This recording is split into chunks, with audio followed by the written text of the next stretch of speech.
show that I'm watching is Gleipnir. Now, this is a weird show. I'm going to be honest with y'all. Like, I knew basically nothing about it before we read about it in the, upcoming shows of 2020 spring episode that we did a couple weeks ago. And obviously, right off the bat, you kind of recognize it sounds like a Norse kind of sounding, at the very least, Scandinavian. Well, turns out it is. It is a Norse word, which means the open one. And so I'm going to give you a little bit of history of what is Gleipnir. Well, okay, to tell you that, I need to explain a little bit about the end of the Norse gods. So this is an event called Ragnarok, which essentially means fate of the gods. And so this is a period where the Norse gods, Odin, Thor, all the big ones, Freya, etc., are going to meet their end basically by all these other creatures. If you've watched any of the Marvel movies, you saw the big fire demon Sittar or Sutur, whatever you want to call him. And then also there's this large wolf named Fenrir. Now that's where Gleipnir comes in. So Gleipnir has been a kind of pain in the god's side for quite a while. In fact, previously they've tried 2 different attempts to lock him up and keep him away and kind of hidden away, similar to Greek mythology and the Titans, right? Well, in this story, he's broken through these chains twice. So the dwarves were commissioned to forge a chain that is impossible to break. And this chain is, it is Gleipnir. That is what it is.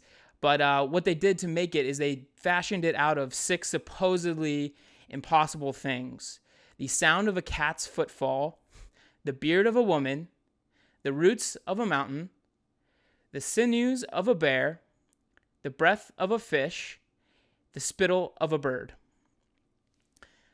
I don't know how any of those things are supposed to be like crazy, out of this world impossibles. But I guess cats are pretty silent. Mountains' roots are below the ground, some stuff like that. Fish don't exactly breathe like you'd expect. But Gleipnir is as thin as a silken ribbon and is stronger than any iron chain. And it was forged by the dwarves in the underground realm of Nidavellir. So this is actually the chain that has been binding Fenrir until he breaks free during Ragnarok and goes and kills Odin and the rest of the gods. So that's kind of some historical, mythological backstory as to what Gleipnir even means. So I think that's going to be a little bit important to kind of explain at least some of the parallels I'm seeing in the show and maybe like why they chose to name it that. It's definitely like not super clear, but I'll try to, connect some dots and stuff like that. So anyway, the first episode of Gleipnir. So this show was, it's listed as a Seinin, so like for adults. It's got Ecchi kind of as one of the tags, and then also mystery, which all those things are definitely ticked off in the first episode. So I'm seeing a lot of reviews online and stuff, and people are saying that this show is weird, and they're right. It is very, very strange. So we start off, and we're kind of in this staticky screen. So you're kind of viewing through, like, if any of you have ever like almost fainted or fainted before, it's kind of like the world kind of starts closing in on you and you start seeing, your vision is starting to narrow. Well, it's very similar to that, except it's kind of staticky and it almost looks like some kind of like technological type thing. Or if you've ever seen a gene, it's like those demons or spirits or whatever, how they have that kind of like black vapor coming off of them. That's kind of what it looks like. And we're starting off, and we're kind of put in the place of the main character. I think that's who this is. And he's kind of like stumbling around, having a really hard time, with his whereabouts and what's going on, really in general. And he's looking at his hands, and they're just like these black masses that are like kind of, staticky and vibrating and stuff like that. And he finds this coin, and then he finds a a vending machine that only accepts this coin and only has the same thing, but lots of different spots for the same thing. And the insignia on the coin matches what's on the cans, cups, whatever. And so he goes up and he picks one, and picks it a bunch of times. Doesn't seem to work, so he walks away. And then all of a sudden he turns around and somebody comes out of the vending machine as if like he selected him. And then the guy's like, "Oh, you're the one that found the coin?" And then we kind of cut to our main character, who is Shuichi Kagaya. So I'll kind of get into the details of like when this show, or who made this show and stuff like that in a little bit. And it's kind of like less important than the actual plot. But Shuichi, we start off with him, and he's kind of, seems like he's giving up on his ability to potentially go to college. His teacher's trying to explain to him, like, "Hey, man, you should probably go to college, or do you know what you're going to do instead?" and stuff like that. And Shuichi's kind of lying to him, saying, like, "Yeah, I totally know what I'm going to do," and stuff like that. One thing in this first scene that I noticed that I really liked was they took like a lot of time, and it was meticulously done, where Shuichi gets up because his teacher's like sweating his ass off, and he goes up and turns on a fan that's like one of those oscillatory fans that's moving back and forth. And they did a really good job keeping up with, every time that fan comes back by, that it, blows the papers in their hands or blows their hair or something like that, right? So that was really cool, and I really like that kind of attention to detail there. But we also start seeing that Shuichi has like some weird stuff going on. Every now and then he'll get like a whiff of that kind of staticky black looking thing flying past his nose, and it'll instantly like turn his attention towards something. So we kind of see that he seems to have given up on his attempt to go to college, or his ability to go to college. And it looks like he's kind of struggling with something. We don't really know what yet. And as we kind of go through, it's kind of like the normal school day. He goes through and he's having like these whiffs and instincts continually will be happening. And he's very in his own head, very like kind of isolated from the rest of the school and stuff like that. And he's talking like to himself and thinking and stuff like that. And he ends up going, well, there's a lot of ecchi moments, but essentially he's like staring off into space, and this girl happens to have her legs open and her underwear showing. And so I don't know if that's the reason that he has to stay after school and clean up or what, but so it seems like he's kind of fighting his instincts in a lot of cases. He sees a dead animal outside, and he's constantly thinking to himself, "Don't look at it, don't do anything about it. I'll just pretend like you don't even see it." And then we see after school, he's cleaning up his classroom, but he's also apparently buried the cat or dog or whatever it was. So we're kind of getting this like weird vibe, and it's very mysterious because we didn't, literally nothing about this guy other than he's like foregoing college. And he does have these like insane senses. He's talking to himself saying like, all of a sudden recently, I don't need glasses anymore. I can hear long distances. I have this crazy sense of smell and stuff like that. And he's like out late, he can't sleep, and he basically smells across the valley like this fire up in this like little garage on a mountain. And he goes up there, and it's this massive fire, and he sees this girl inside. She's basically in lingerie, just sitting there, and we kind of saw that she was basically trying to kill herself. And he actually goes over there and he's like, "Oh shit, I gotta go save her." And then he finally kind of spills the beans that he's got this weird power. He can basically turn into this like big ass dog mascot. And I guess he's like super strong, super, durable and shit like that. And he breaks in and into this fire building, blasts a wall, and then saves her. But as he does so, he kind of has her laid on the ground, and he gets this weird like the smell again, and this instinct kind of takes over, and he starts to like kind of basically investigate her her undergarments, if that makes any sense. But he kind of holds himself back and then turns back into his human form, and the police are coming, so he ends up leaving, but he left his phone. So she wakes up, and she knows now. I don't know how.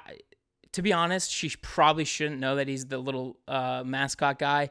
And the fact that, like, this is my biggest problem with it is, like, they showed her, like, really groggy and, like, waking up after he was basically gone.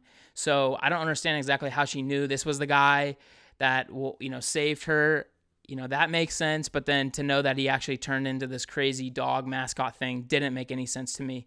But so he's freaking out, and she starts blackmailing him and says, I know you're a monster, do what I want, or I'll tell everyone you're a monster. And he kind of, he's being smart at first and saying, like, look, there's no way she could know what I am, that kind of thing.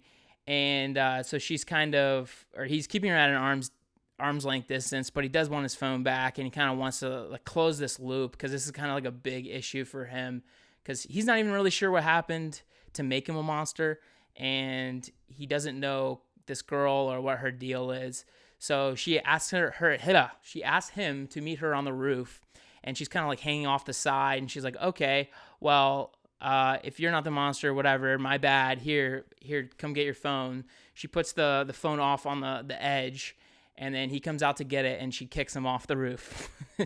And he falls down and transforms into the big-ass mascot right before he hits the ground. And there's this massive explosion and stuff like that. And then he leaps from the ground to the 3rd floor, back up to her, and, threatens her, and basically is like, look, why did you do that? She goes, wow, you don't care if anyone can see you?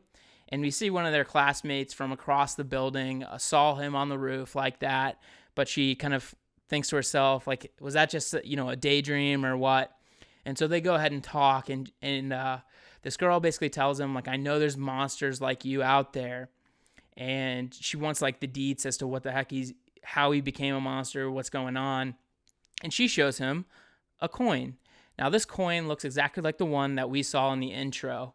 It's got this little star on it and some writing down at the bottom, and he doesn't seem to recognize this coin at all. So it leads me to believe a little bit that he wasn't the one in the beginning. So, that's a little confusing to me.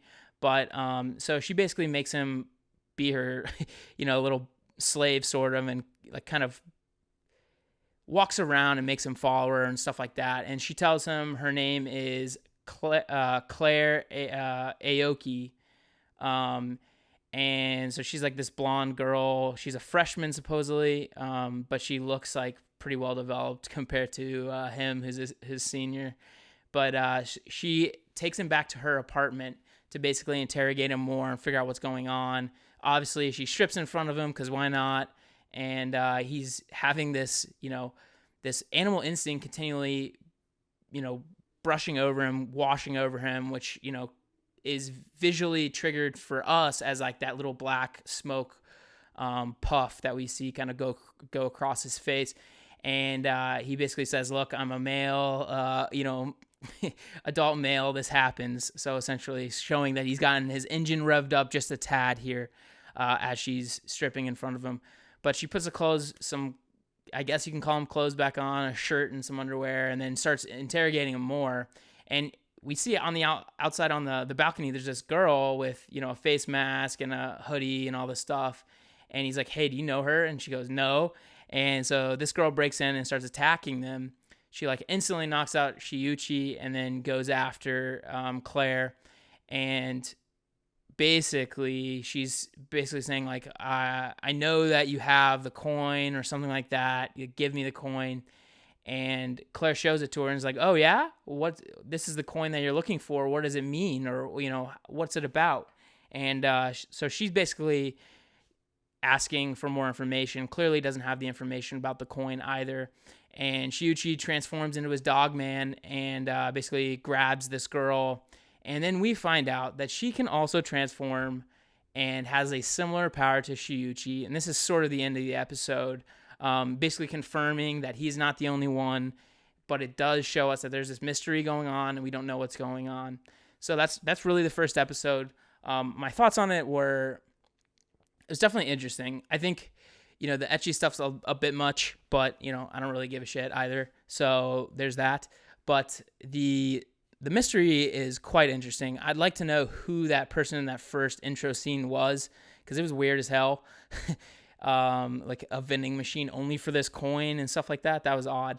And then obviously Claire's got some weird situation going on where she basically goes to commit suicide because somebody didn't answer her phone call. Didn't make a whole lot of sense.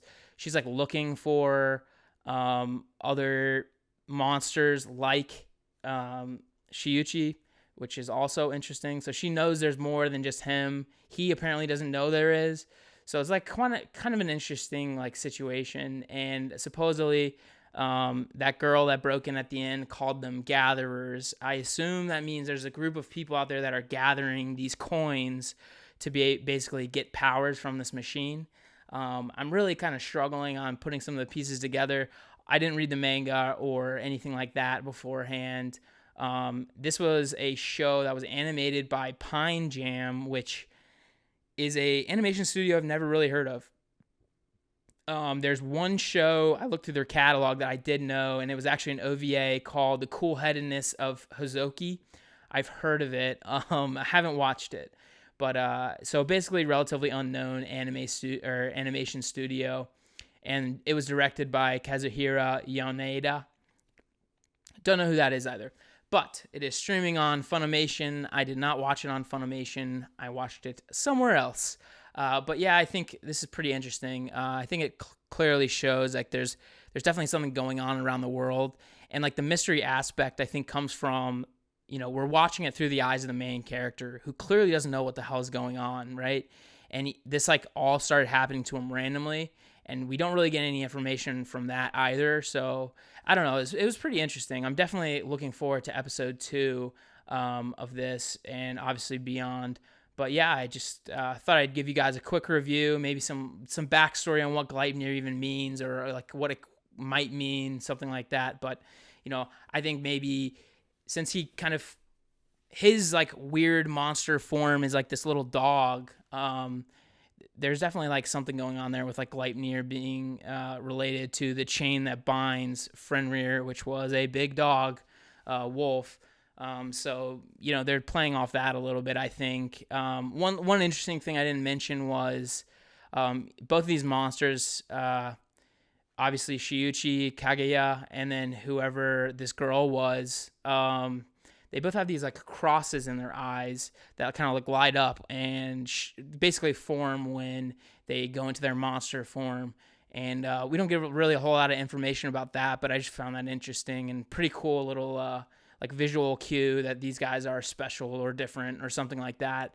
Looking forward to see what the deal is with Claire, how she knows about this stuff without actually like being one of these people, and just kind of going from there. I'm definitely interested in seeing what's going on and why this girl just tried to kill herself for no reason in underwear. Very interesting stuff. But yeah, I just wanted to, lay this down for you guys, give you guys an extra little bit of content this week. And just, if you want to follow along, make sure you're listening every Thursday to our episodes on the podcast, Apple, Spotify, yada, yada. Obviously, this is also being filmed for YouTube, so if you want to see some of the images that popped up and stuff like that, that'd be cool too. And